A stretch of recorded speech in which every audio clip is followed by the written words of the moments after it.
Baghdad میں ایک بزرگ تھے تو درزیوں کا کام کرتے تھے. اللہ کے نبی حضرت ادریس علیہ السلام بھی درزیوں کا کام کرتے تھے. خوش ہوئے نا بات سن کے؟ پیشہ کوئی بھی برا نہیں. ایک برا ہے وہ ہے ہاتھ پھیلانا. اس کے علاوہ کوئی پیشہ برا یہ برا نہیں، یہ ہاتھ پھیلانا برا ہے. حضرت شیخ محمد بن حسن کہتے ہیں کہ وہ بزرگ جو تھے نا، امام غزالی نے لکھا ہے، وہ درزیوں کا کام کرتے تھے. تو اس زمانے میں نا کھوٹا سکہ بھی کبھی کبھی آ جاتا تھا.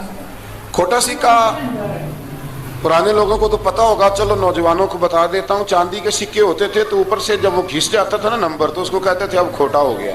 کیوں جی بزرگوں ایسے ہی ہے، وہ گھس جاتا تھا تو کہتے تھے سکہ، تو وہ چلتا نہیں تھا کہیں بھی. تو وہ بابا جی کی دکان مشہور ہو گئی تھی کہ وہاں کھوٹے سکے بھی چل جاتے، لوگ دے آتے تھے کھوٹے سکے. بہت سارے لوگ دے دیتے، بابا جی چپ کر کے قبول کر لے. مشہور ہو گیا، جو بھی جاتا کھوٹے سکے دے آتا، بابا جی قبول کر لیتے. پھر شام کو نہ گھوڑے پہ بیٹھ کے جاتے اور دریا میں بہا. ایک دن کچھ بندے کھوٹے سکے لے کے آ گئے تو بابا جی ابھی مصلے پہ تھے، نماز پڑھ رہے تھے. تو بیٹے نے کپڑے دیے تو کھوٹے سکے وصول کیے. تو وہ کھوٹے سکے دینے والا شخص کھوٹے سکے دے رہا تھا. تو وہ بچہ کہنے لگا تم نے بڑی عرصہ بیوقوف بنایا میرے ابا کو، کھوٹے سکے دے لے جاؤ. کہنے لگا تمہیں واقعی نہیں پتا چلتا کھوٹے ہیں؟ کہا ابا جی کا نہیں مجھے پتا، پر مجھے تو پتا ہے نا. اور میرا ابا شام کو کھول کے دیکھتا ہے تو پھر جو کھوٹے کھوٹے ہوتے ہیں انہیں دریا میں بہا کے آتا ہے. لے جاؤ اپنے. اتنی دیر میں بزرگ نماز سے فارغ ہوئے. کہنے لگے نہیں نہیں بیٹے رکھ لے، کھوٹے ہی رکھ لے. سننا بات. کہا جناب کیوں؟ فرمانے لگے میں کھوٹے اس لیے رکھ لیتا ہوں کہ لوگوں نے پیسوں میں ملا کے دوسروں کو بھی تو دینے ہیں نا. تو میں چاہتا ہوں چلو باقی لوگ نقصان سے بچ جائیں، ہمارا تو گزارا ہو ہی رہا ہے، باقی لوگ نقصان سے بچ جائیں. اور فرمایا پھر میں شام کو جا کے دریا میں ڈال کے آتا ہوں کہ کہیں میری اولاد بھی ان کو آگے نہ چلا دے. میں چاہتا ہوں کہ اور لوگ اس کام سے بچ جائیں. درویش کہتے ہیں کہ جب اس بابے کا آخری وقت آیا نا تو جو اس نے جملہ کہا میرا کلیجہ پھٹ گیا. آخری وقت جو اس نے دعا مانگی تو فرماتے ہیں میرے اندر وجد اور کیف کی صورت پیدا ہو گئی. فرماتے ہیں ان بزرگوں نے اپنے آخری وقت دعا مانگی، اے اللہ میں نے ساری زندگی کھوٹے سکے قبول کیے تاکہ تیرے بندے شر سے بچ جائیں، تو یا اللہ تو بھی اس کھوٹے سکے کو قبول فرما لے. اللہ میں نے کھوٹے سکے قبول کیے، کھوٹے، تاکہ تیرے بندے تکلیف سے بچ جائیں. تو مالک میں بھی کھوٹا ہی ہوں، اللہ تو بھی اس کھوٹے کو قبول فرما لے. اور یہ دعا مانگ کے نا تو کبھی روتے کبھی ہنستے. لوگوں نے کہا کیا ہوا؟ کہتے ہیں لگتا ہے رب نے کھوٹا سکہ قبول فرما لیا. لگتا ہے کہ اللہ نے کھوٹا سکہ قبول. لوگوں کو تکلیف سے بچائیں. ہمارا وجود یارو مطلب کیا ہو جائے گا 2 منٹ کے لیے سمجھ لیں کیا ہو جائے گا. یعنی اگر آپ بڑے غصے سے باہر آئے اور پاپڑ بیچنے والے پہ آپ نے غصہ نکال لیا سارا، میں رات کی ڈیوٹی کر کے آیا ہوں تھکا ہوا ہوں اور تو پاپڑ بیچنے آ گیا، تم لوگ بڑے نالائق ہو بدتمیز ہو، آپ نے یہ سخت جملے کہہ دیے، چپ کر کے وہ آدمی معذرت کر کے گزر گیا. وہ تو سارا دن پریشان رہے گا نا کہ میری غریبی کا مذاق اڑا. مطلب ہو کیا گیا، ہوا کیا اگر اس نے کوئی بات کر لی. اعلیٰ حضرت فاضل بریلوی کے خلیفہ تھے لاہور میں سید ابو البرکات شاہ صاحب رحمت اللہ تعالی علیہ. تو رات کو ایک شخص تراویح کے بعد حضرت سویا کرتے تھے. بہت سارے لوگ تو سو ہی نہیں پاتے رمضان کی راتوں میں، سو ہی نہیں پاتے، میں خود نہیں سو پاتا. اب تراویح سے اگر آپ 10:30 فارغ ہوئے تو 2 بجے اگر آپ کو دوبارہ اٹھنا ہے تو بیچ میں آپ کو کیا ملے گا؟ اگر آپ نے کچھ پڑھنا پڑھانا ہے، صبح درس دینا ہے، تو پھر تو آپ کے لیے بڑا اور یہ خاصا مشکل کام ہے، یہ خاصا مشکل کام ہے. آپ یقین کریں چند تفسیریں دیکھتے ہیں تو ٹائم بہت زیادہ ہو جاتا ہے. وہ پھر آگے سننے والوں پہ بھی ڈیپینڈ کرتا ہے ان کے مزاج مبارک کس طرح کے. سید صاحب رحمۃ اللہ علیہ نا عشاء کی نماز کے بعد تراویح پڑھ کے تو کچھ عبادت کی، کچھ مطالعہ کیا، صبح درس دینا تھا تو تھوڑی دیر کے لیے بوڑھے آدمی تھے، تھک گئے تو سو گئے. ایک بندہ نہ کہیں گیا ہوا تھا تو واپس آیا تو اس نے دروازے پہ دستک دی.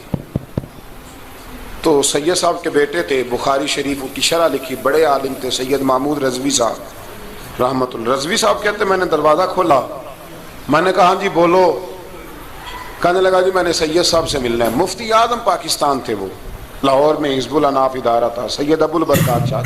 میں نے حضرت صاحب سے ملنا ہے. تو کہا کوئی حکم ہو تو مجھے نہیں کہ میں نے انہی سے ہی ملنا ہے. یہ بھی بڑا مسئلہ ہوتا ہے, میں نے انہی سے ہی ملنا ہے. چلو ٹھیک ہے جی, انہی سے مل لو.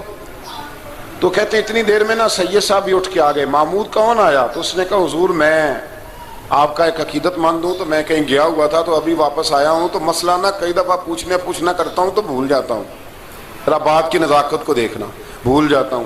تو یاد آیا تھا تو میں نے کہا چلو ابھی پوچھ آتا ہوں, گزر رہا تھا یہاں سے, میں پوچھو.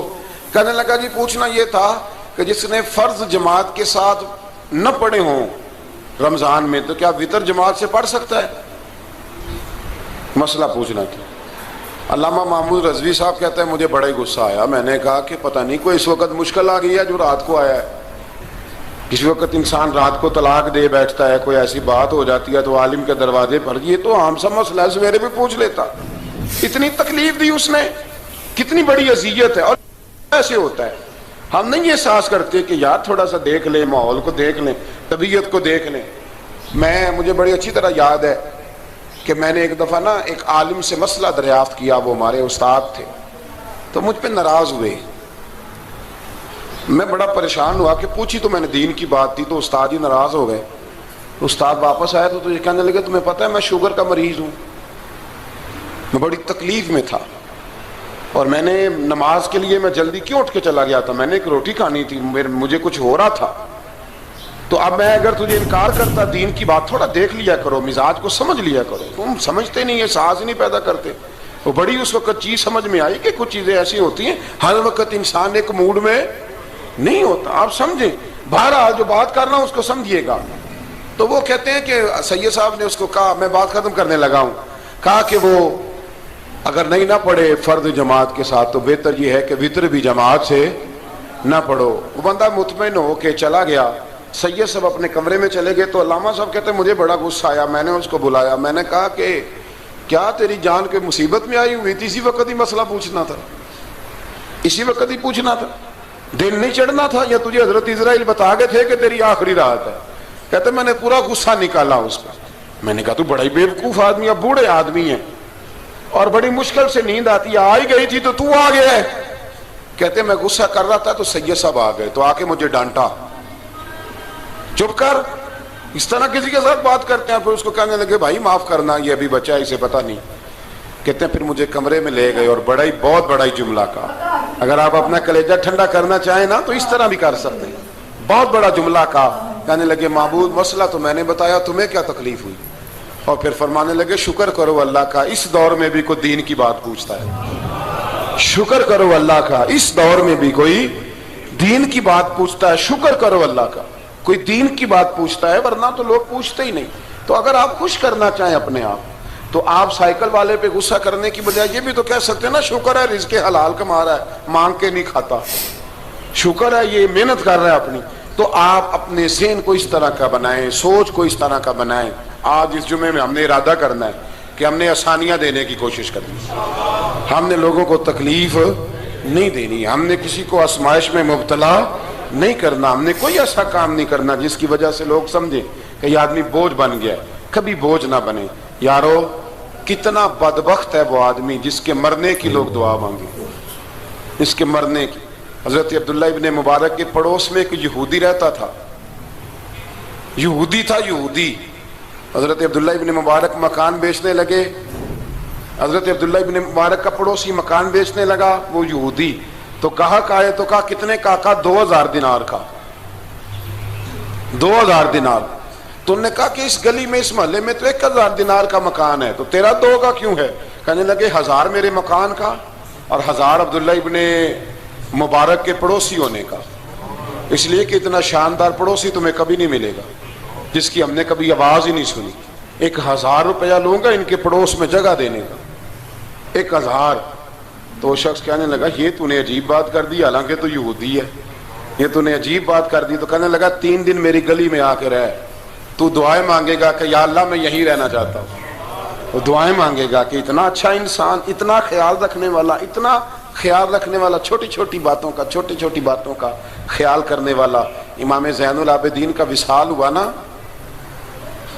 تو آپ کے صاحبزادے کہتے ہیں مجھے نہیں پتا تھا کہ میرے ابا کا دنیا سے اتنا پیار ہے. کوئی آ کے گلے لگ کے روتا تھا کہ میری بچی کی شادی انہوں نے کرائی، کوئی آ کے کہتا تھا میرا قرضہ انہوں نے دیا، کوئی کہا کرتے تھے میرے نکاح پہ سارا بندوبست انہوں نے کیا۔ اکھاں جدو مٹیاں زمانہ مینوں روے گا، اپنا تے اپنا بیگانہ مینوں روے گا، تے جدو نہ میں دسیا میں خاراں نوں میں خانے وچ ایتھے جام ٹوٹ جان گے تے میں خانہ مینوں روے گا، کئی لک لک رون گے تے کئی بک بک رون گے، گلیاں دا ایانا تے سیانا مینوں روے گا۔ تو اپنی زندگی خیر والی بنائیں، کسی کا نفع کریں، کسی کا بھلا کریں، کسی سے پیار کریں۔ اور یارو چھوڑو مزدور بن جاتے ہیں۔ شیخ سعدی کہا کرتے تھے جب سے مخدوم بناؤں نا لوگوں سے خدمت کرانے لگاؤں مزہ ہی نہیں آیا۔ مزہ تو تب آیا ہے کبھی نانی کی خدمت، کبھی دادی کی خدمت، کبھی ابا کی خدمت، کبھی اس کی خدمت۔ کہتے ہیں وقت گزرا تو پھر استادوں کی خدمت، پھر اللہ نے موقع دیا تو پھر پیروں کی خدمت، اور کہتے ہیں میرا تو دل کرتا ہے میں مریدوں کی بھی خدمت ہی کروں، میرا تو دل کرتا ہے میں شاگردوں کی بھی خدمت ہی کروں۔ کہتے ہیں جو مزہ خدمت میں آیا ہے وہ خدمت کرانے میں یہ مزہ بھی لینے کی کوشش کریں۔ آج نا مخدوم بڑے ہی بن گئے ہیں، مخدوم بڑے ہی بن گئے، کس کس کی بندہ خدمت کرے؟ تو اس طرح کریں، کچھ خادم بھی تو پیدا ہونے چاہیے نا، کچھ خادم بھی پیدا ہونے چاہیے۔ مہمان خصوصی بڑے ہو گئے، کوشش ہونی چاہیے کچھ عام سے بھی مہمان بنے، عام سے بھی، جو خاص مہمان نہ ہوں، جن کا ارادہ ہو کہ نہیں ہم نے پیار ہی بانٹنا ہے۔ دعا ہے رب کریم کی بارگاہ میں اللہ خوبصورت دین پر خوبصورتی سے عمل